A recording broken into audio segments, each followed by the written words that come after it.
تو ہے عین نور تیرا تیرا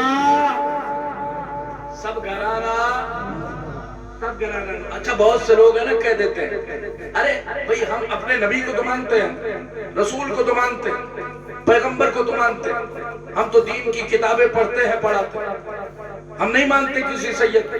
کیوں ہم کرے تعظیم, کیوں ہم ان سے رشتہ رکھیں, کیوں ہمیں ان سے مطلب ہو. سن لے میری بات, اللہ کرے سمجھ جائیں. شاید میں پہلی بار آپ کے یہاں بیان کر رہا ہوں. سیدنا امام جعفر صادق رضی اللہ تعالیٰ مجمع میں ہے, آخری بات مجمع میں ہے, تقریر فرما رہے. تقریر کے دوران آپ نے فرمایا اے لوگوں یہ جو میرے ہاتھ میں عصا ہے, یہ جو میرے ہاتھ میں عصا ہے, میرے ہاتھ میں لاٹھی مبارک ہے, یہ جو میرے ہاتھ میں ڈنڈا مبارک ہے, جانتے ہو یہ کس کا ہے؟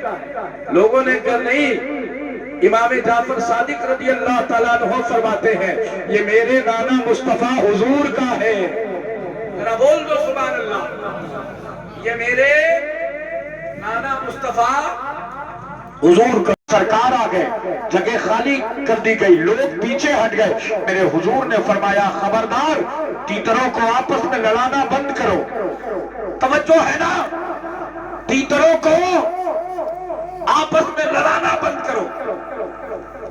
لوگوں نے کہا حضور یہ تو ہمارا کاروبار ہے, ہمارا کاروبار ہے. میرے نبی جلال میں کہتے ہیں تمہیں خبر نہیں ہے کہ جب جانور آپس میں لڑتے ہیں تو ایک جانور دوسرے جانور کو زخمی کرتا ہے, ایک پرندہ دوسرے پرندے کو زخمی کرتا ہے, ایک جانور دوسرے جانور کو مارتا ہے. میرے حضور کہتے ہیں وَمَا أَرْسَلْنَاكَ إِلَّا رَحْمَةً لِّلْعَالَمِينَ. میرے آقا فرماتے ہیں اللہ نے مجھے ساری کائنات کے لیے رحمت بنا کے بھیجا ہے.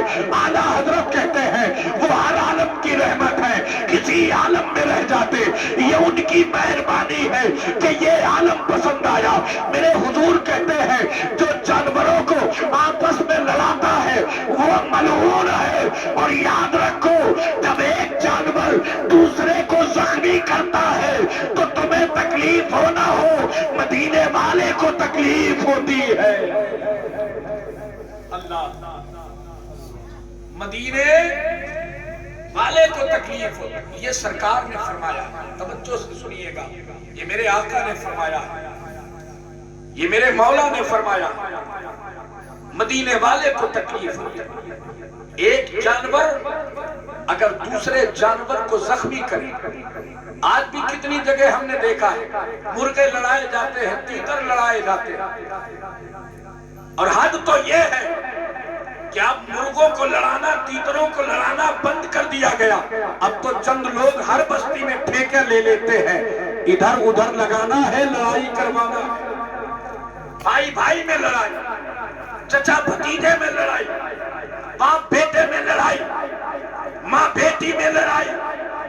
کبھی آپ نے سوچا, کبھی آپ نے غور کیا, ادھر توجہ کریں, کبھی آپ نے غور کیا, کبھی آپ کے دل نے یہ صدا نہیں لگائی, کبھی آپ کے دل کی یہ آواز آپ کے کانوں تک نہیں پہنچی کہ جب پرندے آپس میں لڑیں, پرندوں کو آپس میں لڑایا جائے تو میرے حضور کہے جب جانور آپس میں لڑتے ہیں تو مجھے تکلیف ہوتی ہے. تو پھر ذرا سوچو کہ جب حضور کے دو امتی, حضور کے دو غلام آپس میں لڑتے ہوں گے تب مدینے والے کو کتنی تکلیف ہوتی ہوگی,